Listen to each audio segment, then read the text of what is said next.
เป็นไล่ยาไล่ไปไล่มา2 ถุงมีคาโรงพยาบาลอำเภอเชียงของเพิ่นจะกลับก่อน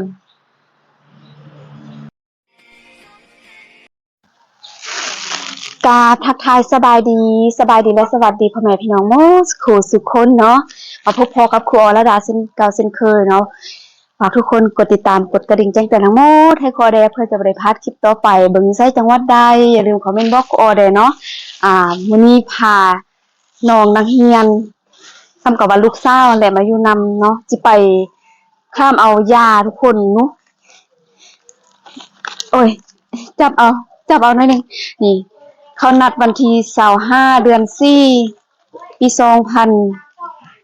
2024เนาะทุกคนเวลานัด14 โมง25 โมง 40ตอนนี้ก็2 โมงแล้วสิไปทันบ่ เจ็บคอเด้อทุกคนเป็นไอเนาะเมื่อใดก็ฝากทุกคนให้กำลังใจ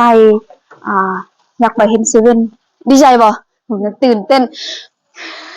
คนจะขับรถนี้ยังอยู่นี่อันนี้อองนั่งแต่เช้าไปสิได้เห็นแล้วที่เซเว่นบัดนี้ไปเบิ่งพาหนะเฮาคุณเกือบกลัวเพิ่นเอาไปใส่สบายอยู่ติฮ้อนบ่ฮ้อนยังใส่เกือบอันนี้ความมันยักได้ดีใจบ่ที่ได้ดีใจป้ายนี้เขาจะเอาไปฝากอยู่อันด้านหันแล้วก็มื้อนึงมาแล้วก็มาขับมาโรงเรียนตอนเช้ามาส่งน้องชายไปเวียงเนาะแล้วก็น้องชายก็เอารถมาส่งครูอตอนนั้นบ่มีรถไปใช้เนาะไปจังได๋ก็บ่มีรถลำบากเพราะว่าน้องชายมาบ้านแล้วก็มาเอารถไปใช้ช่วงปีใหม่ช่วงสงกรานต์พร้อมแล้วบ่พร้อมตั้งแต่เช้าพุ่นน่ะไปเลยบัดนี้มีมาฝากรถไปเบิ่งบ่นึงค่อยมาจ่ายเด้อ ที่นี่ก่อนเฝ้าไป 5,000 กีบบ่นึงค่อยมาจ่ายเอาไว้ดีๆบ่นึงเสียเลยเอาไว้นี่ฮอนแท้ฮอนมา2 โมงยังฮอนปานนี้โอ้พูนเขานัด2 โมงบ่าย 2:26 นาทีตอนนี้เวลาบ่าย 2แม่น่ะเมื่อกี้เบิ่งบ่าย 2:12 นาทีประมาณนี้แหละคุณยามได้จะได้ไปเฮ็ดใบให้ดุกซิดแล้วก็ของครูออนี่สบายแต้มพาสปอร์ตแล้วก็แล้ว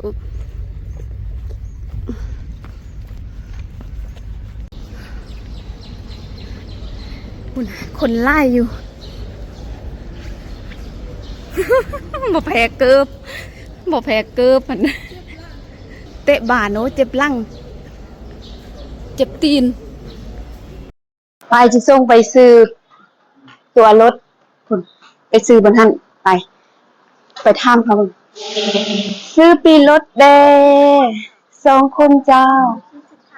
40จับเรามีเงินเป็นบ่ เดี๋ยวอาจารย์เอาเงินก่อน40,000 2 คนลืมเอาเงินย่อยมาเนาะเมื่อกี้ก็ลืม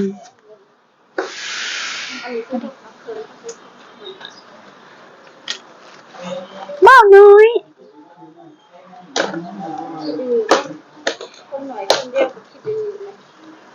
บ้าน้อยโอ้คนไล่ละจะได้ออกไปละขอบใจโหแลวิธีซื้อปะนี่มันน่ามากก็ซื้ออยู่นี่ ทาใบเห็นบ่ผุ่นอันรถอันนั้นแหละเขาสิขึ้นนั่นเนี่ยน่ะถ้าไปไวก็ได้นั่งถ้าบ่ไปไวก็ได้ยืนเพราะว่ามันมีบ่อนนั่งไว้หัวเดี๋ยวพาไปนั่นก่อนเดี๋ยวเจอกันที่เมืองไทยประเทศไทยตื่นเต้นดีใจเลยจะไปเห็นบ่เดี๋ยวกินน้ำแล้วอันนี้ทางออกถ้าเวลากลับก็จะกลับไปทางพุ่น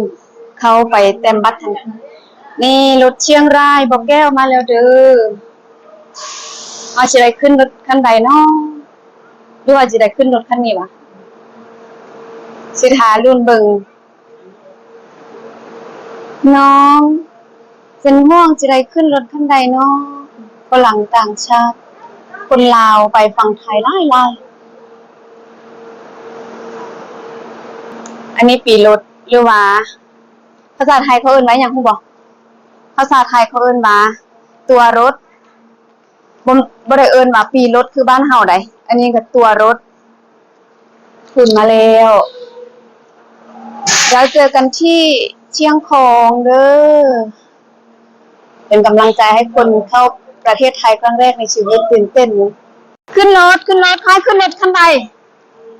คันพุ่นติไป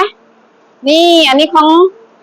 น้องเนาะน้องจะบ่มีพาสปอร์ตเราจะได้ใบแบบนี้เนาะทุกคนเร็วๆขึ้นรถเอาตัวให้เขาขึ้นเลย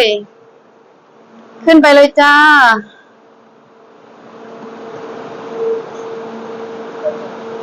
นั่งนี่แหละนั่งเท่าไรก็ได้ทั้งนี้ก็ได้ทั้งนี้ก็ได้เลือกเอาเลือกนั่งนี่ติสมวิวติตึกแฟดเห็นปะตึกแฟด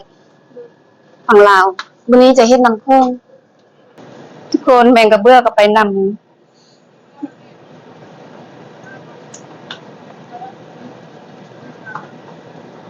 ออกเล็กแมงกระเบื้อตีมื้อนี้วันศุกร์มันดีใจได้นั่งรถแล้วได้ขึ้นรถแล้วคิดว่าใครหู1 2 1 2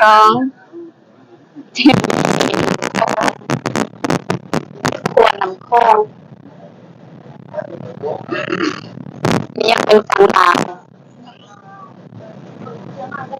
ทุ่งซาลาว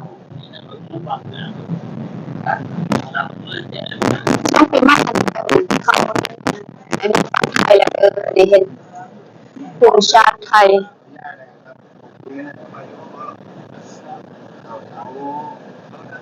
แล้วเด้อฮอดฝั่งไทยแล้วเด้อ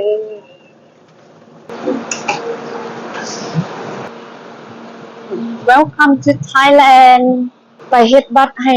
เจนห่วงคุณได้แล้วจ้านี่ไปยื่นไปเร็วๆบดทันแหละ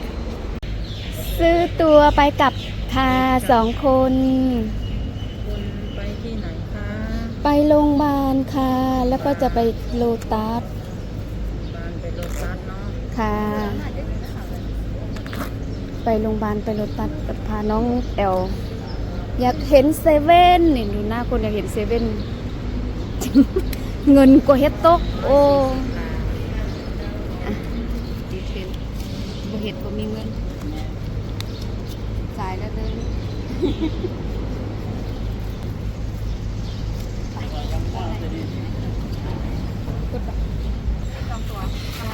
หมอนัดนี่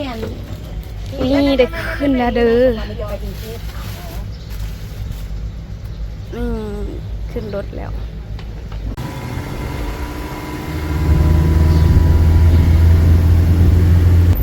ฝั่งไทยแล้วเด้อตลาดพาปิดติจะไปสมบัติทวนจักโมงรถจักโมงรถมันน่าจะออกประมาณ3 โมงถึง 4 โมงยังไม่ได้จองตัวนี่มาจองตัวไว้ยังทันอยู่น่าจะทัน3 โมงถึง 4 โมง3 โมงกับ 4 โมงถ้าว่า3 โมงหันซะ700ปลายบ่เฮาบ่นั่งธรรมดานั่ง VIP เอา VIP เคยนั่งธรรมดามันเจ็บโตเจ็บทิ้งบ่ได้นับบ่ได้นอนมันนั่งมันก็บ่นุ่มมันนั่งมันเป็นเบาะธรรมดาถ้า VIP ตอนเข้ามาแล้วก็อยู่กรุงเทพเข้ามาตอนจองตัวเขาเจ้าก็บ่ท่ามเนาะว่าเอา VIP หรือแบบธรรมดาแล้วเขาก็ไปเอาแบบธรรมดานั่งมาเจ็บโตเจ็บทิ้งเจ็บขาหมดเจ็บปวด2-3 มือจังดีไปสร้างครอบครัวอยู่พุ่นติเฮ็ดเวียก อยู่แถวใด ตั้งคล่อมเนาะตอนนั้นมัน คนลาวเขาก็ไล่เนาะ เออ ไปอยู่พุ่นโอ้ฮอดแล้วพี่โป้งไปกันเด้อหมอว่ายังบ่มีรถเขาถ้าบ้านเดาต้องเบิ่งข้ามทางนี่ทางอยู่ฝั่งไทยเพิ่นจะเบิ่งได้เบิ่งทางแดเบิ่งรถแดถ้าว่าทางนี้เขาต้องเบิ่งรถทางฝั่งพี่ถ้าบ่มีแล้วเขาก็ข้าม ไปเอายาก่อนแล้วค่อยพาเที่ยว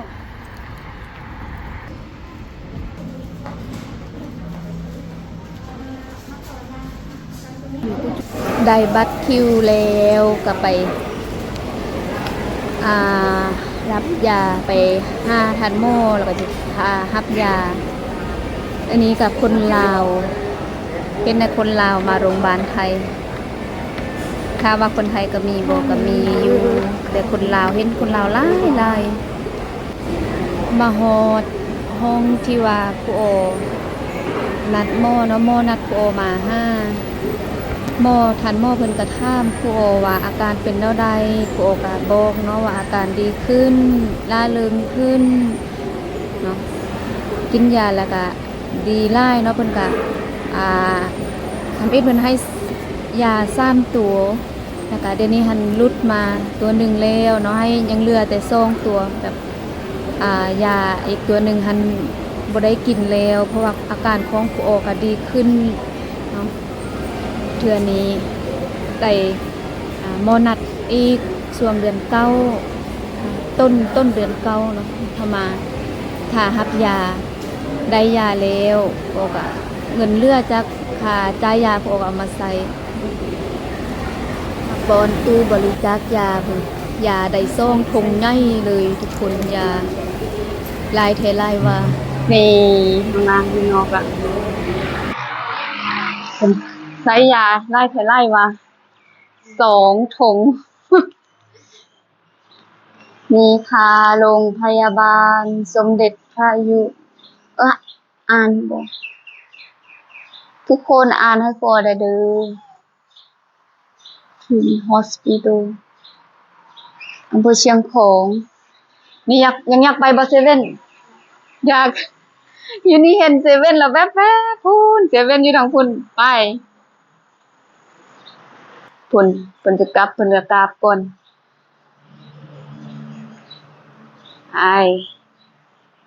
มาทางที่ ที่พาน้องไปเซเว่นไปรถตัด เมาห่วย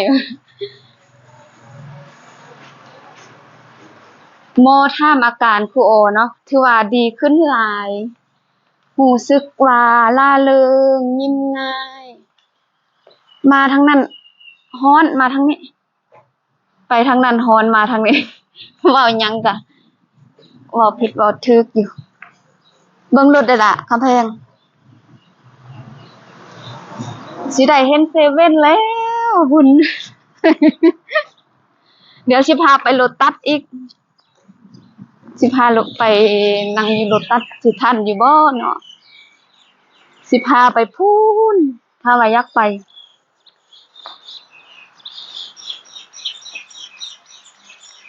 อยากไปย่างเลาะบ่นักเกิบหั่น หนูซ้ายออกแล้ว